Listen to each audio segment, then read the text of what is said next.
हजुरलाई कञ्चनजङ्घाको बसाइ कस्तो भयो? हजुरलाई मैले उर्लाबारी आउँदा चाहिँ डाक्टर साहबलाई बस्न खान चाहिँ म निःशुल्क गर्छु भनेर मैले घोषणा गरेको थिएँ। त्यही अनुरूप मलाई 5 दिन मौका दिनुभयो होला, तर खुवाउने मौका चाहिँ पाइनँ। बसाइ कस्तो रह्यो डाक्टर साहब? होइन, खुवाउने मौका किन पाएन? खुवाउने मौका पाएकै हो। मैले पनि खाएको हो। म बेलुका बेलुका आजभोलि यो वेट घटाउनलाई बेलुका बेलुका अलिक कम खाने गर्छु। यसो दिउँसो किचिर मिचिर खाएपछि बेलुका नखाने गरेर हो। र ऊ भाइले, मेरो भाइले त खाइरहेको छ नि, माधव पुनले त। अनि खुवाउनु भयो।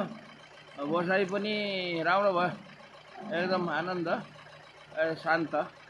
यस्तो मलाई चाहिँ बेलुका, किनभने राति मेरो काम गर्नुपर्ने हुनाले अलिक शान्त वातावरण चाहिन्छ।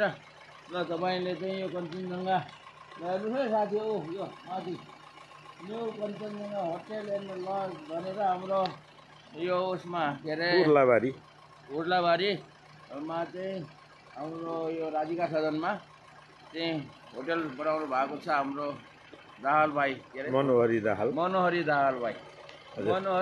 भाइले चाहिँ यहाँ के अरे होटल बनाउनु भएको रहेछ। आउने बित्तिकै हामीले उर्लाबारीमा यहाँ उर्लाबारी चोकमा झर्ने बित्तिकै चाहिँ भाइले चाहिँ हामीलाई भेटेर यो खानेकुराहरू यताउता खाना बस्नको लागि म जिम्मा लिन्छु भनेर चाहिँ सहयोग गर्नुभयो। यो चाहिँ ठुलो सहयोग हो, राष्ट्रको लागि सहयोग हो यो चाहिँ।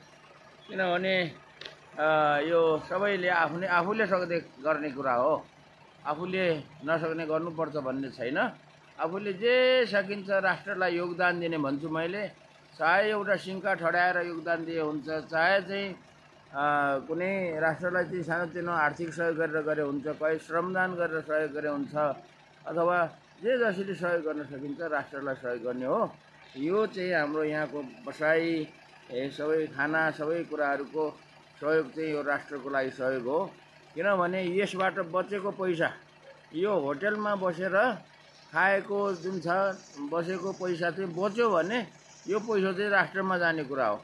त्यस कारणले ल, मनोहरी भाइलाई चाहिँ धेरै धेरै धन्यवाद दिन चाहन्छु। र हाम्रो यो कञ्चनजङ्घा होटेल एन्ड लज चाहिँ राम्रो होस्।